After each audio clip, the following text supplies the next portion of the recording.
I'll hand over the house to my parents. If you resist, I'll divorce you. I wonder what this person was talking about. Daniel was smiling as he spoke to me, who was sunk in sorrow after losing my mother. Hearing him, I realized that my love for him had vanished. Instead, anger towards him and my in-laws welled up in me. Fine, but you'll regret it. Shut up. Fools should keep quiet. He didn't seem to take my words seriously, handing me the completed divorce papers while laughing. If he was serious, I needed to show my seriousness too. I would make him regret underestimating me. Smirking, I took the divorce papers and left the house. I headed to my uncle's house. The next day, I went with my uncle to the luxurious house occupied by my in-laws. Where were you yesterday? It's not okay for a maid to just disappear. Maid? Who are you talking about? Who else but you? You're the wife. Actually, we're already legally divorced. Daniel was confused by my reply. Seeing this, my uncle started to speak. I have some legal advice to seek about this matter. I, Gina Simpson, am a 35-year-old part-time housewife. I don't have a father. He died in an accident when I was young. So, my mother raised me alone. She had a talent for business and built a large company by herself. Because I'm a single mother, I don't want you to suffer financially, Gina.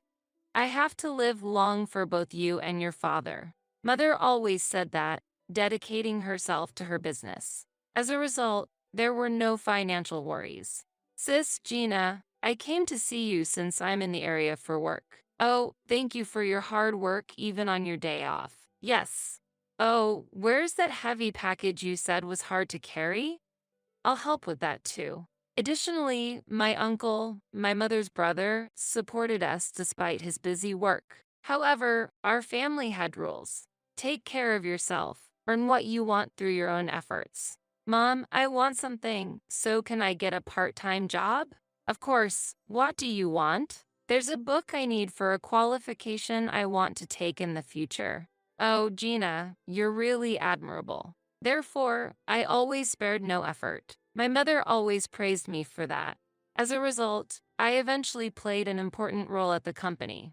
I fell for you the first time I met you, and I was increasingly drawn to your hardworking nature. I met my husband, Daniel, at the company.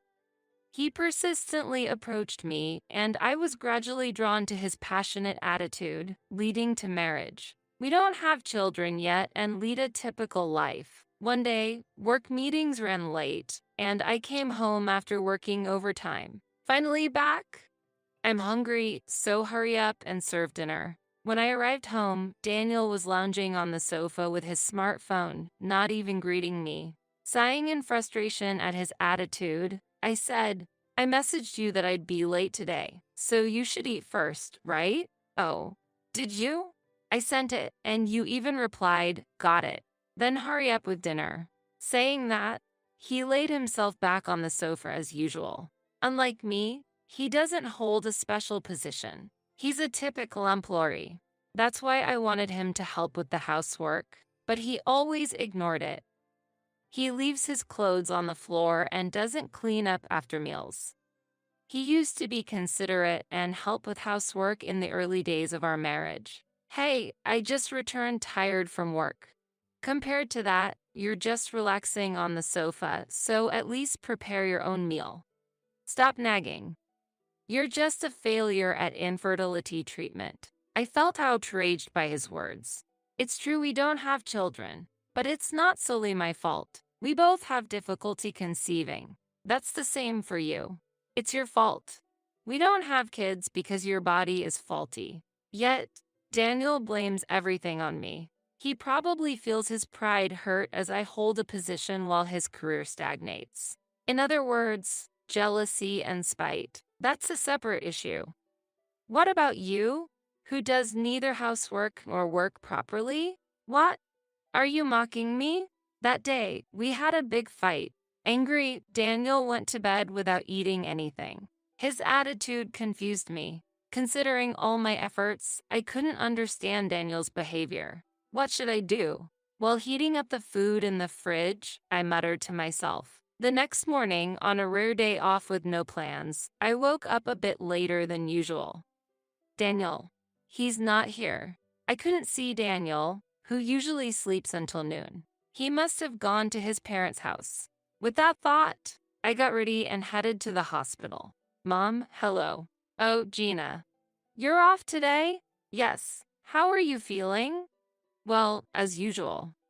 My mother collapsed at work around that time and was then hospitalized. Knowing her, she must have felt ill before collapsing but continued to work, leading to her current state. Even then, she was working on her laptop in her hospital bed despite not feeling well.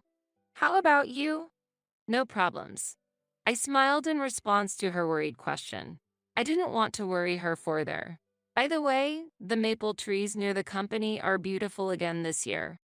I took some photos. Want to see? Yes, show me. Changing the topic, I showed her the pictures. After a pleasant conversation with her, I left the hospital. I have a message from my mother-in-law. Checking my phone, there was a message from Daniel's mother. Reluctantly, I decided to respond. It's about time. Where have you been? I was at my mother's hospital. What? Prioritizing your own parent over your husband is unacceptable. I felt irritated by the shouting voice coming from the phone.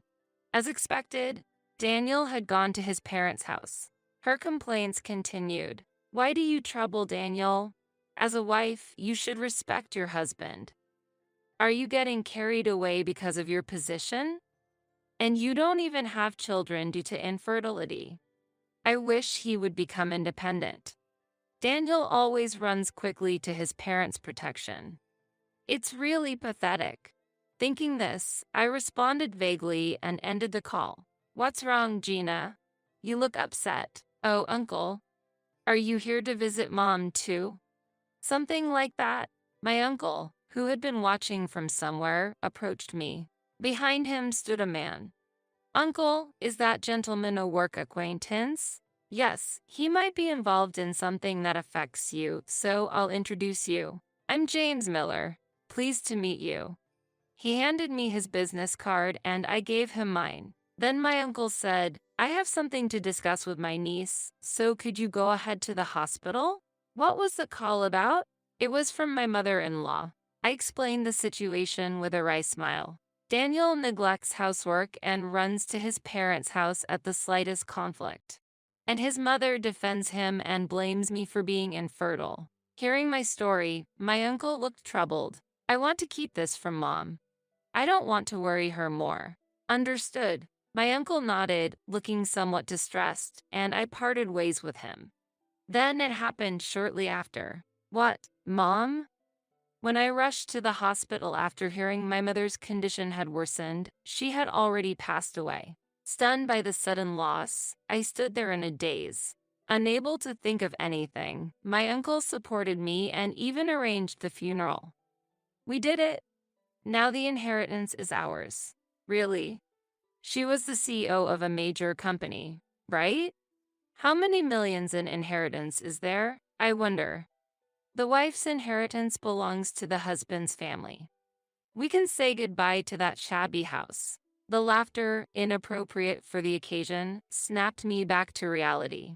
I heard Daniel and his parents laughing and talking loudly at the funeral. Everyone, please leave. My uncle, seeing me frozen and disturbed by their words, kicked them out of the funeral. Though Daniel and his parents tried to resist, they left the funeral venue, criticizing my uncle, under the cold stares of those around. Gina, if you ever want to cut ties with them, just let me know. Thank you. Afterward, unable to bring myself to return to Daniel's house, I decided to stay in my mother's grand mansion for a while. The house, built with love by my mother, was filled with many memories. Planting flowers in the garden for my mother's comfort, playing hide and seek in this large house on weekends. Even though my mother was busy with work, she always valued our time together. Being in the house reminds me of such happy days. Feel free to use this house when I'm gone. My mother had said that during her lifetime. As I considered making the house my own, the doorbell rang. It could be my uncle, worried and coming to check on me. Since my childhood, my uncle often visited without notice, so I opened the front door. So you were here after all, Daniel. And, wow, what a fabulous house. Wait a minute. The unexpected visitors were Daniel and his parents. Confused by their unanticipated arrival, they entered the mansion. They even brought moving boxes, one after another being brought inside. What are you doing? This is my mother's house. But your mother is gone now. Right now, this is my house. No, this house is in my parents' name. I was shocked by his words. Why was my mother's inheritance in his parents' name? A lawyer friend of ours changed the ownership. What? How could you do this without permission? Quiet down. A wife's belongings belong to her husband's family. Don't worry, you can work here as a maid. Daniel said this mockingly. I'll hand over the house to my parents. If you resist, I'll divorce you. Daniel could say such things without a care. He said this to me, who was mourning my only mother, with a laughter. And then, I realized I no longer felt any love for him. Instead, anger towards Daniel and his parents welled up in me. Fine, but you'll regret it. Quiet fool. He seemed not to take my words seriously, handing me the completed divorce papers with a laugh. If he was serious, then it was time for me to be serious too. I needed to make him regret underestimating me. Smiling, I took the divorce papers and left the house. My destination was my uncle's house. What an insult. I've been taken for a fool. I immediately consulted my uncle, who is a lawyer. Changing ownership like that is not allowed legally. It's an impossible act. Yet, he had a lawyer do such a thing. Don't worry, I'll protect your mother's house. And you, Gina. That's what my uncle told me. We immediately took action. My sorrow over losing my mother had completely turned into anger towards them. I could never forgive that unreasonable family. The next day, I went with my uncle to the mansion they were occupying. Where were you yesterday? It's not okay for a maid to just disappear. Maid? Who are you talking about? Who else but you, the wife? Actually, we're already legally divorced, I said calmly, and Daniel's expression froze in shock. He was at a loss for words, unable to believe it. Then my uncle spoke. I have something to discuss with you as a lawyer. My uncle looked at Daniel coldly. I had quickly filled out the divorce papers I received the day before and completed the legal procedures. Informing Daniel of this fact, he was clearly bewildered. His face showed an inability to comprehend the situation. What's happening? Daniel's parents asked, increasing the tension. My uncle calmly intervened to resolve the situation. His voice was composed, carrying the weight of a lawyer. We need to discuss this situation from a legal perspective, he said, gazing intently at Daniel. My uncle explained that I was the legal owner of the house and spoke in detail about the illegality of changing the ownership. Changing the ownership of this house illegally is prohibited by law. Daniel's parents tried to argue. That was done by a lawyer we know. So it can't be illegal. Could you please give me the name of the lawyer? This case may constitute a clear case of forgery of private documents. My uncle's question carried a legal seriousness. At this moment, Daniel lashed out at me. What are you doing on your own? I responded calmly. The one who started this without permission is you, isn't it? I haven't done anything against the law. I can call the police. Daniel had nothing to reply and remained silent. His silence made me understand why he couldn't succeed in his career. That infertile woman. His words were weak. I confidently retorted. You say that, but I think I'm better off than you. In reality, I still have a chance to conceive. Whereas I have a hope of pregnancy through treatment, Daniel has been told by doctors that it's difficult for him to have children. I still have a chance to have children, but you don't. You can't have children, can you? Such audacity. You have insulted the precious memories I had with my dear mother, and I will never forgive that." As I looked straight into Daniel's eyes, he hung his head. My uncle had also demanded silence from his parents. "Leave this house immediately and be prepared for what's to come."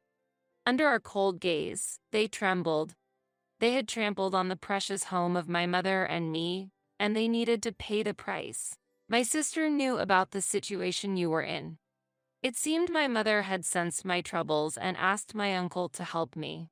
She probably won't tell me anything to avoid worrying me, so please help her in my stead." I heard these words from my uncle. It turned out that after my mother's death, Daniel had been bragging about getting his hands on the inheritance.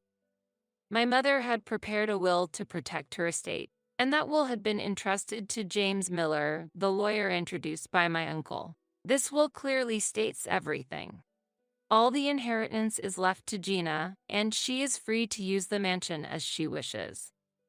That was what was written in the will kept by James. Seeing this, Daniel was shocked and started clinging to me. "Please, I've already sold our house and even let go of my parents' home.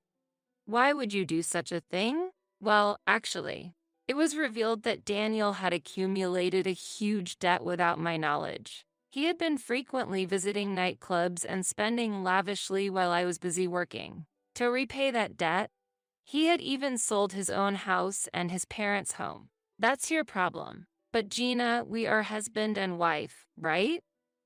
We are no longer a couple. You have two choices: face charges for forgery or buy the mansion for $3 million. That's impossible. Daniel had just managed to pay off his debts by selling his house and certainly couldn't afford $3 million. His parents were also unable to come up with that amount. Seeing this, I decided to file a police report.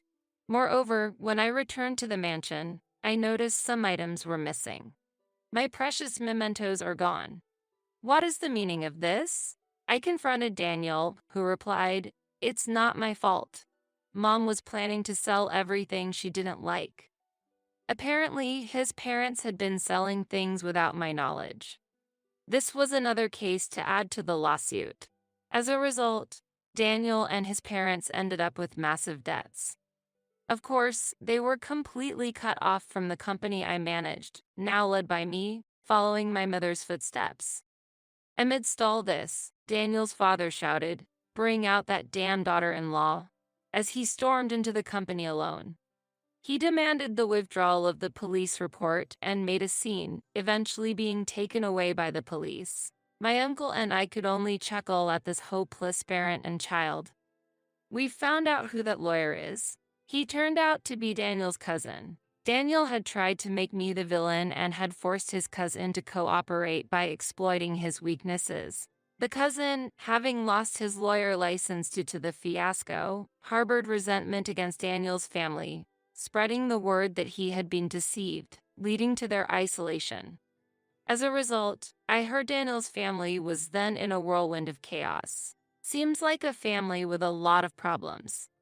I certainly think so. If they both fail by pulling each other down, that's fine by me. I have no more sympathy for them. So, what are you planning to do with the mansion? Yes, I've decided to sell it. The mansion certainly held dear memories of my mother, but it had been tarnished by Daniel's family. Besides, it was too big for me to live in alone. My uncle said this, supporting my decision, and so I proceeded with the sale of the mansion. Fortunately, a wealthy elderly couple expressed their desire to buy it immediately. I etched the memories of my mother in my heart and decided to leave the mansion. My new life would be in a condo close to the company. Gina, oh James.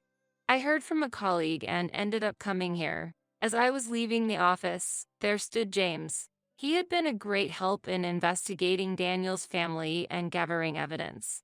Gradually, we grew closer, influenced by my uncle calling us casually. "Would you like to have some coffee together?" "Of course, let's go," I agreed, and we headed to a nearby cafe. "I'm truly grateful for all the help you've given me, including with my mother's situation." "No, I wanted to be of help to you, Gina. James said, looking at me earnestly. His sudden gaze stirred my heart, but I met his eyes. Actually, I have feelings for you, Gina. Really? I know you just finished with Daniel, and you might not have sorted out your feelings yet, but please consider it when you're ready. While saying this, he handed me his contact information. I had been aware of his feelings for a while but never saw him in that light. However, now his feelings resonated with me. I'm serious about this. When he said this, blushing, I found him endearing. I began to think that maybe starting life anew with someone wasn't such a bad idea. Later, Daniel's parents mistook that I was still in the mansion and tried to enter without permission. But the mansion had already been sold to new owners, and they were quickly caught by the advanced security system. Eventually, they received a prison sentence due to their criminal record. Help me, Gina. I was shocked by the sudden contact from Daniel. I had forgotten to block his number. Such a foolish oversight. Apparently, only Daniel's parents were caught for the break-in, and Daniel had escaped by seeking help elsewhere. However, Daniel was burdened with an overwhelming debt. But we were once married. I'm appalled at my lack of judgment. I've learned not to be swayed by you. It's time to move on to a new path. Anything else? Gina, let's get back together. Sorry, but that's impossible. Goodbye. After hanging up, I made sure to block Daniel's number. Is everything finished? Yes, it's all over now. Afterward, I decided to respond to James's feelings. Now, we are engaged. My uncle encouraged me, saying, he's truly sincere. Hey, James, I have difficulty conceiving and considering my age. Gina, having you is all that matters to me. Family isn't just about blood relations. His words made me believe that together, we could build a happy family. Then, I talked to my uncle about everything, the situation with Daniel, my relationship with James, and about children. I see. If that's your decision, then it's good. Why do you always support me, uncle? That's because of a promise with your father. My uncle explained that my father and he were close friends and always cared for our family. That's why I decided to protect you. I see. You're like a daughter to me, my uncle said with a smile, and I smiled genuinely. I was truly grateful to have him on my side. Be happy. Yes, I definitely will. I vowed to build a happy future, honoring this promise with my uncle. I didn't want to make him worry about me anymore. Afterward, I married James and enjoyed a happy life together. We decided to adopt a child. This child is truly my grandchild, said my uncle, showing warm affection for the child. I am pouring the same love into my child that I received from my mother. He's our child. We'll be okay no matter what happens. Yes, there may be challenges in life ahead, but together, we will surely overcome them. I promise to pass on the lessons I learned from my mother, be a supportive figure like my uncle, and convey pure emotions to my child